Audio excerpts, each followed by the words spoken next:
ADCP crime Aditya Singh के नेतृत्व में साइबर क्राइम थाना पुलिस की बड़ी कार्रवाई। क्रिप्टो करेंसी के नाम पर ठगी करने वाले गैंग का भंडाफोड़। 6 स्टेट के कई हिस्सों में हजारों लोगों से 50 करोड़ से ज्यादा ठगे। पीड़ितों की शिकायत पर साइबर थाने में दर्ज हुआ था मुकदमा। आगरा के कई लोगों ने की थी शिकायत। फर्जी वेबसाइट बना लोगों से ऐंठे पैसे। क्रिप्टो इन्वेस्टमेंट के नाम पर किया गया फ्रॉड। पैसे मांगने पर पीड़ितों को ठगी का पता चला। जांच में सामने आया था बड़ा संगठित गैंग के 2 मास्टरमाइंड विनय और विनोद गिरफ्तार विनोद पर बागपत में पहले से कई मुकदमे दर्ज। देश भर में सेमिनार कर लोगों को फंसाता था गैंग। भोले भाले लोगों को क्रिप्टो में निवेश का दिया था लालच। मोटे मुनाफे का झांसा देकर की जाती थी ठगी के बाद आरोपी हो जाते थे फरार। गैंग का एक साथी पूर्व में गिरफ्तार कर भेजा था जेल। ठगों ने 2018 में बनाया था ठगी का प्लान। तब से कर रहे ठगी के पैसों से विदेश में किया गया निवेश। विदेश में इन्वेस्टमेंट की पुलिस कर रही जांच। मनी ट्रेल खंगालने में जुटी साइबर क्राइम टीम। बैंक खातों और डिजिटल लेन देन की जांच जारी।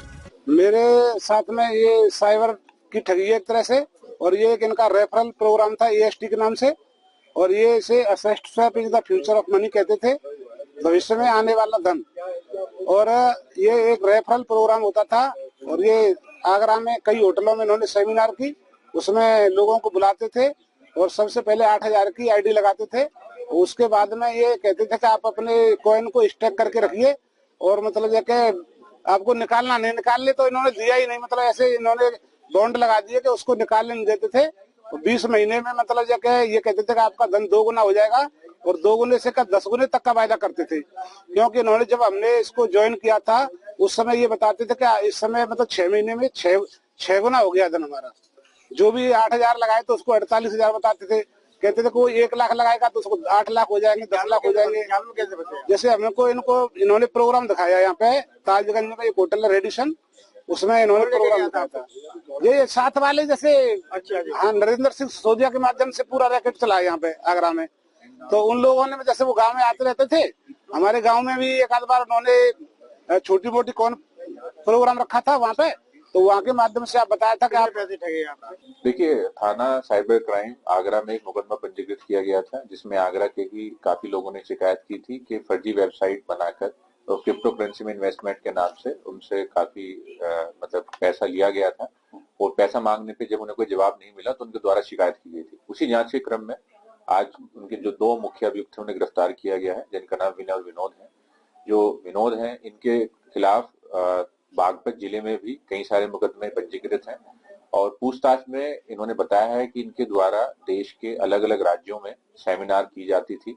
वह भोले भाले लोगों को क्रिप्टो करेंसी में इन्वेस्टमेंट के नाम पे उनसे फीस वसूली जाती थी, और उसके बाद जब मोटी रकम ये लोग हड़प लेते थे तब वहां से शिफ्ट होकर एक नए शहर में नए लोगों को टारगेट करते थे। इसमें एक व्यक्ति को पहले ही माननीय न्यायालय के सामने प्रस्तुत कर जेल भेजा गया है। आज ये 2 मुख्य आरोपी पकड़े गए हैं।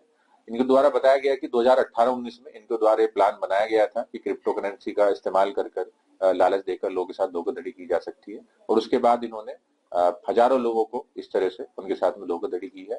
जो पैसा इन्होंने अर्जित किया था उसका इन्होंने अलग अलग जगह पर इन्वेस्टमेंट किया अपने फायदे के लिए, और विदेशों में भी इनके द्वारा इन्वेस्टमेंट की चीजें सामने आई। कितने करोड़ सर? देखिए, अभी तक पूछताछ में इनके द्वारा हिमाचल प्रदेश, हरियाणा, उत्तराखंड, उत्तर प्रदेश और दिल्ली में इस तरह की सेमिनार कर लोगों को धोखाधड़ी करने की बात स्वीकार की गई है। बाकी और भी जगह की जानकारी के लिए इनकी जो डिजिटल डेटा इनके फोन लैपटॉप से है, वो FSL की मदद से उसे भी डेटा रिकवर कर उसको दिखाएंगे। देखिए, चूंकि प्रकरण काफी पुराना है, अभी डिजिटल ट्रांजैक्शन इनका देखा जा रहा है कि कितना पैसा लिया गया, और ये लोगों से कैश में ही पैसा लेते थे।